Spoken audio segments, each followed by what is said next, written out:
In this video, I'd like to talk to you about a special kind of molecule. We've been talking about chemistry a little bit, and now I want to focus on those molecules that are most important to biology. So these are the biological molecules.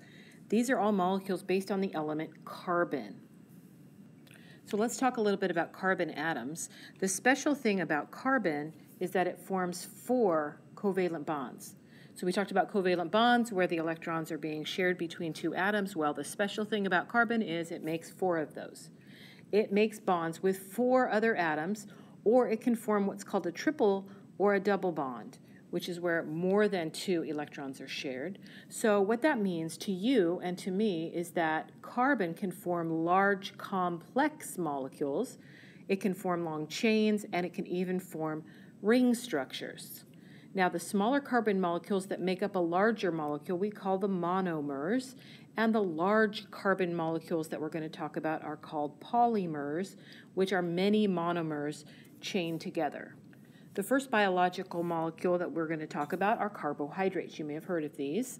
It's the first type that we're going to talk about. It's made completely of, no matter what carbohydrate you're talking about, carbon, hydrogen, and oxygen, and it's always in the ratio CH2O. So you might have 2 carbons, 4 hydrogens, and 2 oxygens, or any combination there. Carbohydrates are sugars and starches, and their job is to provide energy for living things. Very important form of energy. Examples, here we have sweets like cake, we have fruits, we have bread, rice, potatoes, and wheat and grains. Now, a very common type of carbohydrate are the simple sugars, such as glucose. It's the simplest. Its job is to provide fuel for all cells. Another example is fructose, which is the natural sugar found in fruits. It's what makes fruits taste sweet.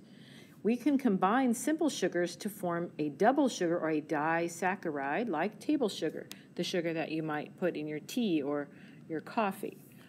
This is the molecule glucose, and this is the molecule fructose, and we'll talk about these in class. You're going to actually draw their structure later. Polysaccharides are a polymer. They're a big, long chain, and they're made up of the simple sugars as the components of the chain. So I showed you the ring of glucose and fructose on that previous slide. Here's a whole bunch of those chained together. This would be a polymer of glucose. One example of a polysaccharide is starch. It has a branched structure and can be easily broken down into glucose. So when we eat starch, we get energy. Starch is found in bread and pasta and rice.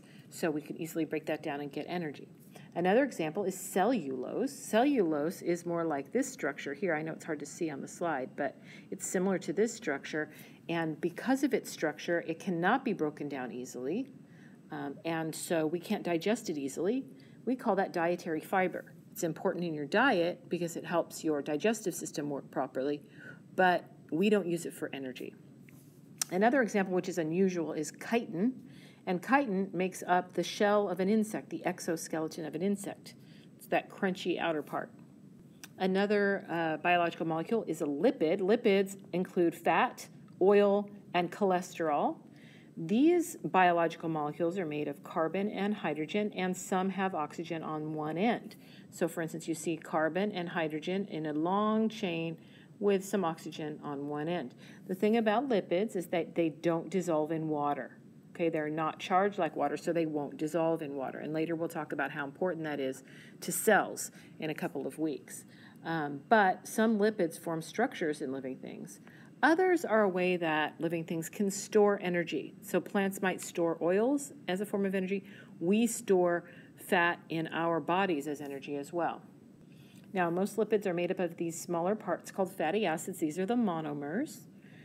Saturated fats have saturated fatty acids that have many hydrogen atoms attached. So they look something like this.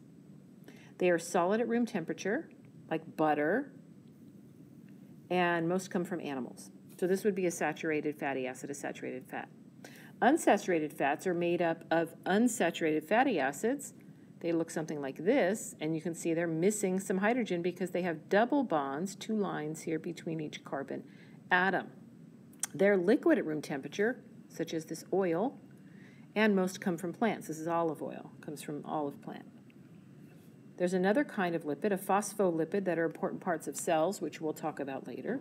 And then finally, cholesterol. You may have heard of it. It's a ring structure. This is cholesterol here, and it's important in the formation of hormones for our bodies. The third type of biological molecule are proteins, and we'll talk more about proteins next week. But proteins are very large, complex molecules.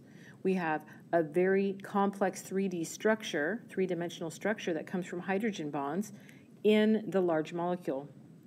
Proteins form the structures in your body. They make up your muscles, your bones, your hair, your fingernails. The smaller parts that make up proteins, the monomers, are called amino acids. And there are 20 different essential amino acids that you must eat in your diet every day.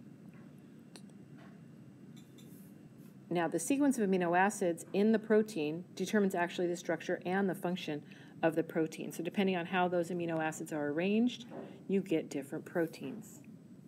The fourth and final type of biological molecule are the nucleic acids. We'll talk much more about this later in the year, but these contain the information for how to make proteins. They determine the traits and the characteristics of living things. You may have heard of this one, DNA.